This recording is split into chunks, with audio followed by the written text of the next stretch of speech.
Let's continue discussing about the annotations of Revit. One of the annotations indicated here in the Annotate ribbon tab is the so-called regions or the field region. If you remember on your AutoCAD, meron tayong nilalagay ng mga hatches or hatch pattern sa certain elements natin like kapag gagawa tayo ng walls, gagawa tayo ng mga furniture, or other elements sa AutoCAD, naglalagay tayo ng mga patterns. Sa Revit, meron tayong tinatawag na field region para maglagay din tayo ng hatches. But tulad siya ng detail line, isa lang din siya sa mga 2D or view specific na mga drawings. So, gawa tayo ng example nito. So, dito sa field region, click lang natin itong box na ito. Okay. Katulad na makikita niyo sa tooltips, no? Ganyan siya gagamitin. Pero, let's try.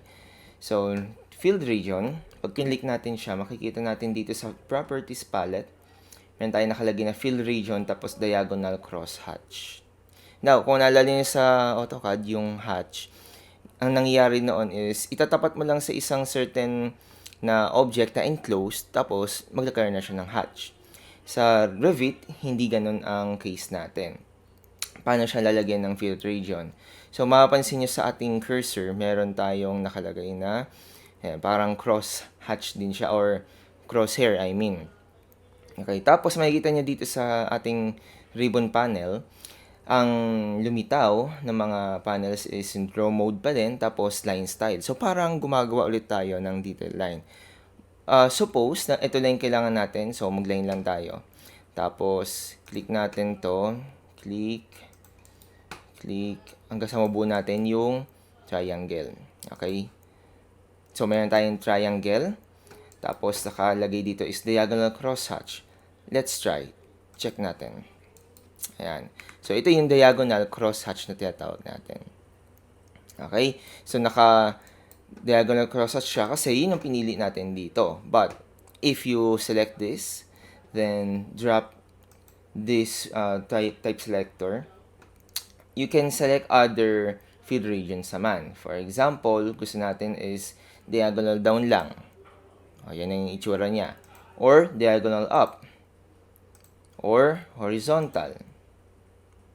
Or ortho crosshatch. Or solid block lang siya. Ito itsura niya pagka solid block. Or vertical lang. Wood 1, wood 2. So, ganun, no? Yung paggamit dito ng detail for field regions. Now, explore pa natin iba pa mga possibilities dito. For example, gabitin naman natin siya dito sa kabila. Ayan. So, same pa din, annotate, tapos field region. Okay. This time, gamitin muna natin itong si solid block. Ayan, solid block. Tapos, imbis na mag-line tayo, gamitin naman natin itong si pick line. Tapos, imbis na thin line, let's use cove LED lighting. Ayan. Para lang magkaroon tayo ng contrast. So, tapat ko dito. Tapos, 1 tab, 1 tab, 1 tab. Click.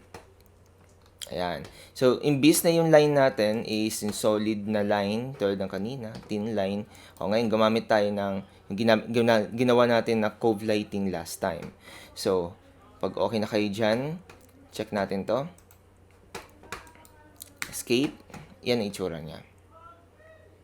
Okay, so, sabihin, dumidepende pala ang field region sa kung ano yung nagiging boundary na nilalagay natin. Okay? So, kung enclosed yung boundary, matatapos natin siya.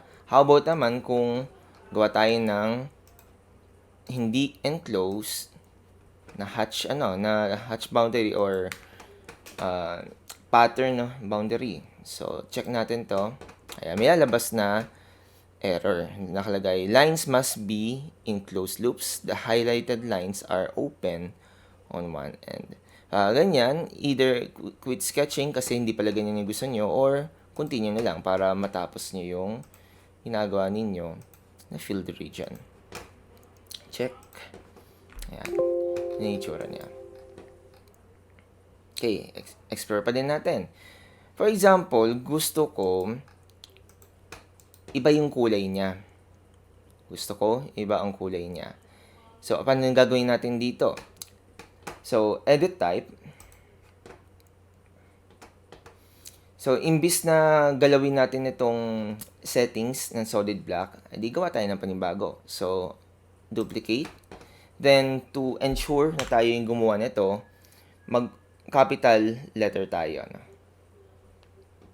Capital letter natin siya. So, paki-type dito is solid.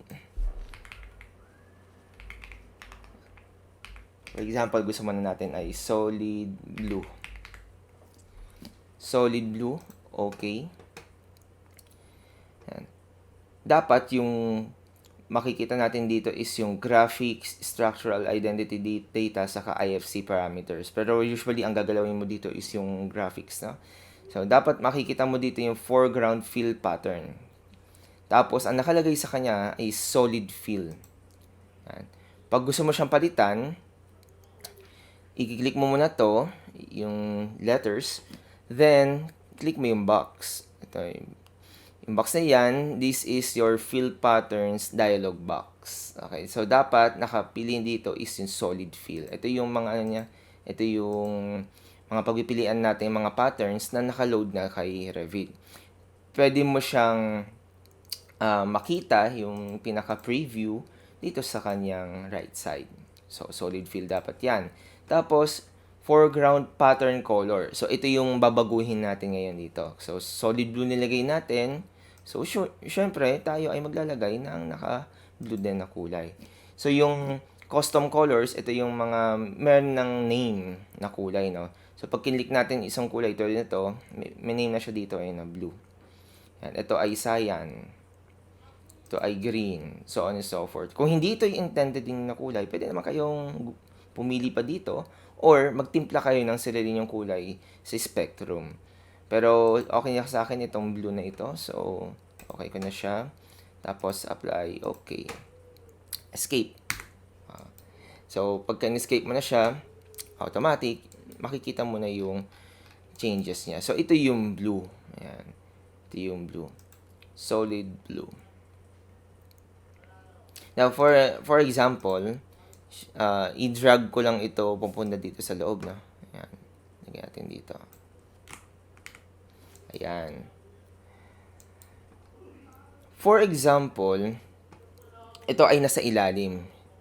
Bawa, ang nauna mong ginawa yung blue, tapos next mong ginawa is black. Automatic nun, ito ay nasa back. Okay na. So, ano yung pwede mong gawin na para maging umangat siya no, sa formatting? Yan. Pwede mong gawin is, yan, itapat mo dito sa black, tapos tab. Nung nag-tab ako, lumitaw na yung nasa likod. Okay? So, nag-alternate kasi tulad ng tinuro natin sa last na mga lecture video. So, click ko lang yan kapag nag-highlight na yung nasa likod. Tapos, bring to front. Yan, bring to front. Ayan yung mangyayari sa kanya. Yan. So, kung familiar kayo sa formatting pagdating sa Microsoft Word, di ba? Or kahit sa AutoCAD noon, may ganito din. Yung bring to front or kaya yung send to back. Or bring forward, saka send backward. So, yun yung mga ginagawa niyan. Okay? Pagka gusto mo naman siyang i-edit boundary, i-click mo lang dito or double-click mo lang dito. So, pareho yun.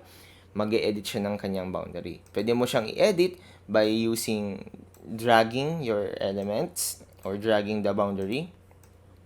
Okay?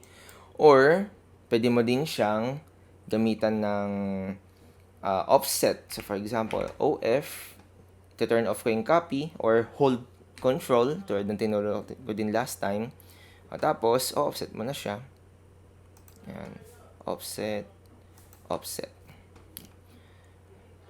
Pwede din na gamitan mo siya ng align na command. So, align, tatapat natin dito sa triangle, click here, mag-align na siya. Click here, align. Click here, align. Okay? So, pwedeng ganyan ang gawin ninyo kung yun ang intended ninyo na design or drawing. Okay? Pwede mo din siyang i-align sa former niya na shape. No? Pagka kinlik natin sa former shape niya, tapos kinlik natin dito sa line, ayan. Remove constraint lang niyo kapag ganyan, no? Okay, naka-lock yata ako. Ayan. Pagka naka-check yung lock dito, automatic kasi nagla-lock siya sa kung anong system mo siya nilalagay. Okay, so, unlock ko lang yun. Mapupunta siya dito. So on and so forth. Okay, so pag check mo yan, ayun, may gitsura niya.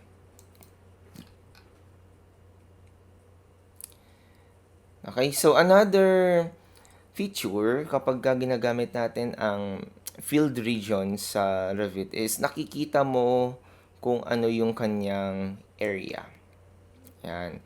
So, pwede mo siyang gamitin para magsukat ng area. So, halimbawa, yung kaninang itong wood na una nating ginawa. If you click this and see your properties palette, under land dimensions, makikita nyo dyan, naka-gray out nga lang siya, no? Pero, useful to kasi malalaman mo na area niya. So, nakalagay dito yung area. So, in this case, ang area niya is 7.61 square meters. Pag ito naman ang kinlik ko, yung blue, siya ay 6.811 square meters. Pag yung black naman, 9 square meters. Okay? So, ano ba yung sinusukat niya? Sinusukat niya yung boundary. Ito kasi nasa kaliwa, sinukat natin yung boundary from the inner face of the wall. Ito naman, sinukat mo from the center line of the wall. Okay, mas malaki yung square meter nito, yung area niya. Okay, so ginamit natin solid block. How about naman kapag yung ibang mga hatch pattern? Okay, umpisahan natin sa mga diagonal and orthogonal na mga lines. Okay, for example, click natin itong field region. Edit type tayo. Tapos, piliin muna natin itong si diagonal crosshatch. Yan, diagonal crosshatch. Duplicate natin. Type natin dito, modified diagonal crosshatch. Okay. Tapos, okay, so yung foreground fill pattern yung gagalawin natin. So, click natin dito. Meron tayong mapagpipilian dito ng mga pattern. Meron tayong drafting pattern at meron tayong model pattern. Ano ba iba nila? In simple definition, ang drafting pattern, kapag ginamit mo siya, siya ay immovable na. Yan, immovable yung kanyang pattern. So, kung saan siya ilagay ng Revit based sa coordinates niya, yun ang itsura ng kanyang magiging pattern.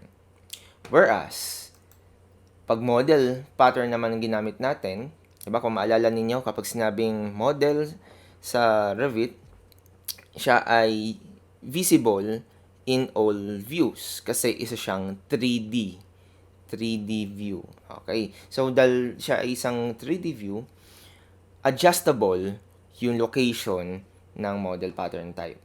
So, gawa muna tayo ng model pattern type para magets natin yung sinasabi ko. Okay. Para gumawa tayo ng fill pattern, click natin itong icon na ito sa baba, new fill pattern. Tapos, lagay natin modified, all caps ulit, all caps, modified fill diagonal pattern. Okay, tapos type niya ay basic. Yan, kasi pagka custom, mapapalitan yung nasa baba natin, no? Yan. pagka custom kasi, ikaw ay mag-i-import ng pattern file. Actually, pwede kayong mag-download ng pattern file class sa inyong mag-i-import kayo papunta dito sa Revit, no? Magse-search kayo sa website na ibibigay ko later para sa mga Revit patterns, no? Pero for now, dito lang muna tayo sa basic. Ayan. Basic. Wala yung pangalan natin. Nilagay natin kanina. Modified field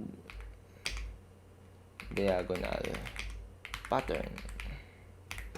Okay. So, baguhin natin yung settings niya. So, dapat ito ay parallel lines lang. Ito nakikita natin dito sa preview. Ayan. Tapos, gusto ko kasi ito ay naka 135 degree. Ayan. So, bumaligtad na siya dito. Tapos, yung spacing niya, gusto ko masinsin. Gusto ko nasa 50 mm lang siya. So, ayan yung itsura niya. Tapos, okay natin. Tapos, okay again. Tapos, gusto ko yung foreground pattern color niya. Gusto ko ganyan kung ganito. Ano ba to? Pink? O basta ito yung kanyang name. Ayan. Tapos, okay ko lang. Tapos, apply. Okay. Tapos, try natin gumawa, no? This time naman, gawin natin siya using thick hidden line. Ayan. Thick hidden line. Tapos, pick line natin dito. Tingnan natin kung kagana dito. Okay. So, nasa-select niya itong isang buo. If sa inyo, ganyan nangyayari, hindi goods. Pero pag hindi naman, pwede naman ninyong i-pick line na lang ng isa-isa dito. O, konti lang naman yan. Tapos, gusto ko, hanggang dito lang siya sa art na yan. Tapos, hanggang dito lang. Yan. TR, click, click, click, click, and click, and click. Yan. Ano mang mga sobra, di-delete natin sila.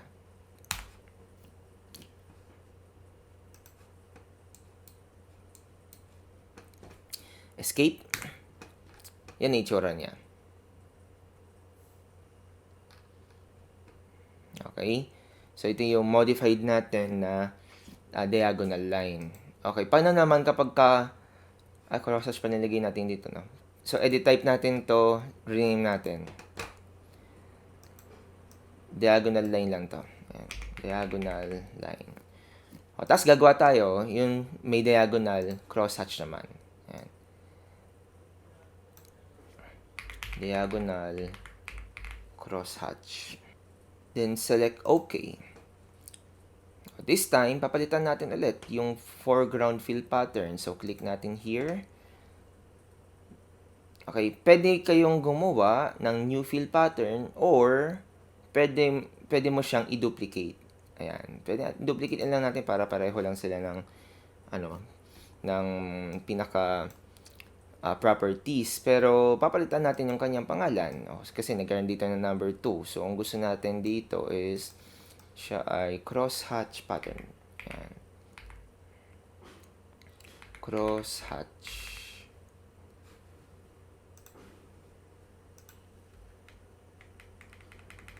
Crosshatch pattern.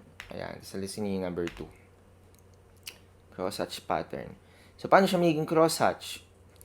Click ninyo tong setting, tapos crosshatch. Ayan. So, magbabago yung nasa ating preview. Now, yung crosshatch na yan, pwede mo din palitan yung kanyang line angle. So, for example, ayaw mo yung ganyang angle, gusto mo siya ay naka 25 degree, if ever lang. O, ganyan yung itsura niya, no? Medyo nakaka-OC lang tingnan. O, so, gawin natin natin 45. Ayan, yun yung itsura niya. Okay. If siya naman ay naka-straight, 90 dapat, or 0. So, kung familiar naman kayo sa inyong angle, alam na niyo kung anong ginagawa ninyo dito. Ganyan siyang 30. Yan. So on and so forth. Sige, panindigan natin tong 30 degree. Yan. Tapos, pwede mo din baguhin yung kanyang spacing. For example, yung isa ay 150. Yan. Tapos ito ay 50. Yan, ganyan may itsura niya. Yan. For the sake of this discussion, okay lang natin para makita ninyo yung difference. So, okay, okay. Tapos ito naman, palitan natin ng kulay. Let's make this orange. It's okay. Tapos, apply. Okay. Yan naman itsura niya. Gawa nga tayo ng ganito din. Same na gagawin natin dito. Ayan. So, click ko here. Tapos, CS for create similar. Nag-create similar ako. Automatic, ito agad yung gagawin niya. Ayan, diagonal crosshatch. So, click ko ito. Tapos, gawin ko naman siya dito. Okay. So, pwede ba siya select all? Okay. Tapos, i-align ko lang siya dito. AL here. Delete element. Tapos, pick line. Dito lang sa labas. TR, click. Let's delete natin ito. Let's check.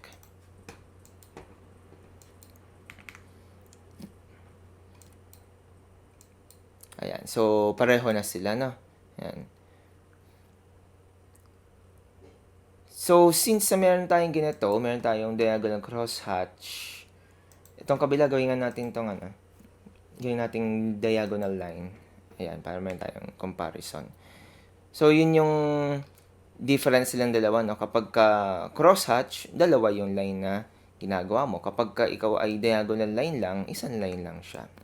And again, pag kinlik mo yan, makikita mo dito sa iyong properties palette, yung kanyang area. So, pwede mo siyang gamitin para malaman mo yung area. Pero, take note lang na meron tayong specific na command talaga kung gusto mong maging automized yung area ng mga rooms natin. So, this is for discussion lang only. Okay. So, katinan nyo. For example, tayo ay nasa level 1 floor plan. Pag chinek natin sa level 2, hindi siya kita. Pag tinanan mo din sa 3D, hindi din siya visible. Okay. So, sabihin, itong mga hatches na ito, makikita lang natin siya sa view specific. Let's try next the other features of the region. Pero bago tayo mag-start, no, save project muna tayo. So, imbis na gagamitin natin is lecture 2, save as natin ito as lecture 3. Or, kung tayo ay nasa lecture 3 na, lecture 4 na siya i-save na. So, depende ko anong section ko kayo hawak ngayon. So, lecture 3 siya dito sa akin para kapareho siya ng sa video. Okay. So, lecture 3, tapos options, maximum backup 1 lang sa akin doon, kasi lecture lang naman siya. Okay. Pero pag sa mga activities na major plate, gawin yung tatlo yun. Tapos, save ko siya. Okay, let's continue. So, gawa naman tayo for this one, gagamit tayo ng tinatawag na background fill pattern. So, again, duplicate tayo. Lagay natin line with background pattern. So, para magamit natin ng background fill pattern, let's create first muna ng foreground pattern na makikita natin. For example, dito sa harapan niya, gawin natin tong 100 mm horizontal. Okay. Tapos yung background fill pattern natin, ayan, mag-gray out itong model. Sabihin, drafting pattern lang ang magagamit natin. Mamaya try natin tingnan kung ano ba yung pagkakaiba niyan. So, for example, concrete yung kanyang background. Tapos, okay natin. Tapos, lagyan natin siya ng ibang kulay naman. Let's try using violet naman sa dulo. So, okay. Apply. Okay. Tapos, apply naman natin siya dito sa part na to. click, click, click, click, click. TR for trim. Click natin to lahat ng mga intersecting na mga lines. Tapos, ayoko na to gamitin na hidden line. Gusto ko naman siya ay building outline. Yan. So, mas makapal siya ngayon. So, apply natin. Check. Yan ang itsura niya. Okay? So, again, yung ginawa natin dito, yung nasa ibabaw, yun yung 100 mm na mga horizontal lines. Yung background naman niya, yun yung itong mga concrete patterns. Okay? So, ano yung pagkakaiba ng drafting lines or drafting pattern sa model pattern? So, try natin i-align to. So, AL, click natin dito sa wall sa taas. Tapos, try ninyong i-click itong, ayan o, nag-highlight yung model line. So, pag kinlik ko yan, okay, not satisfied siya na kasi nga nagla-lock siya dito kanina. Pero, i-uncheck mo lang yung lock para hindi siya lagi nagko-constraint. So, remove constraint ko lang ito. Papantay na siya dito, no? Yan. Ito ding mga ginawa natin mga diagonal patterns kanina. Ganun din siya, no? So, pagka inalign mo siya sa certain na reference point, gagalaw din siya. Or, tapat ko lang to, no? Hover, tab, tab, and selectable din siya. Tapos, pagka nag-arrow ako, and gumagalaw siya. Pwede mo siyang i-adjust. Okay, so yung model pattern, nagagawa mo yan. Pero, kung siya ay isang drafting pattern, tulad itong concrete, or gawa tayo ng panibago, or gamitan lang tayo na ito, transparent. Ayan. Diba? Ngayon, hindi mo na siya ma-select, no? Kasi nga, drafting pattern siya. Balik ko siya sa ginagamit natin kanina na model pattern. Ayan. So, diagonal cross hatch. Ayan. Selectable na siya. So, ito ay usable kapag ka ikaw gumagawa ng mga tile layout. Diba? Kasi sa tile layout, minsan gumagawa tayo ng reference point muna, tapos i-adjust mo siya. Yan, useful to, no? Yan. Kailangan alam niyo yung pagkakaiba ng drafting pattern saka ng model pattern. Okay. Gawa ulit tayo ng region, field region. Okay. This time, gawa naman tayo ng panibagong drafting pattern naman. So, duplicate natin to. Lagay naman natin is modified drafting pattern. Okay. So, again, yung naming convention ko dito para lang magatsin nyo agad ko na yung ginagawa natin. No? So, drafting pattern. So, hindi siya tulad ng model kanina na adjustable. So, ito ay fixed na pattern. So, drawing pattern type, gagamit tayo dito. For example, gusto ko gagawa ko ng earth, no, na pattern. Pero gusto ko mas masinsin siya. Pero tingnan muna natin kung ano itsura nito, no. So, okay. Tapos gusto ko siya ay earth talaga. So, mag-brown tayo. Tapos, okay. Yan. Tapos, wala tayong background fill pattern. So, tatanggalin ko lang to. No pattern yan. Yan. Okay. Kanina pala yung background pattern, pwede nyo palitan din yung kulay. So, bahala kayo na kung ano yung magiging color niya. Okay. So, apply muna natin to, tapos okay. Tapos, i-pick natin again yung mga lines na ito para ma-practice tayong mag-trim. So, TR for trim, TR. Tapos, click na lang yan. Unjoin elements kapag tinanong tayo. Yan. Click. Tapos, check. Okay, so ito yung itsura ng earth fill natin. Ngayon, may earth fill kasi dito, usually, pero wala, no? Sige. Gagawin natin is edit type. Tapos yung earth fill na ito, i-duplicate natin. So, duplicate pattern. Yan, lagay natin earth dense. So, sabihin, mas pino yung magiging pattern natin dito. napansin nyo, hindi siya basic. Kasi hindi siya tulad ng diagonal and crosshatch na straight line lang. Ito ay meron siya ang pattern talaga. So, custom siya. Ito ay imported, pero nasa system model sama na siya. So, custom. Ang pwede mo lang gawin dito para mabago mo yung kanyang settings is yung import scale. Yan. Import scale. So, pwede mo siyang lakihan. Gagawin mo siyang 2. Tulad yung nakita niya sa preview.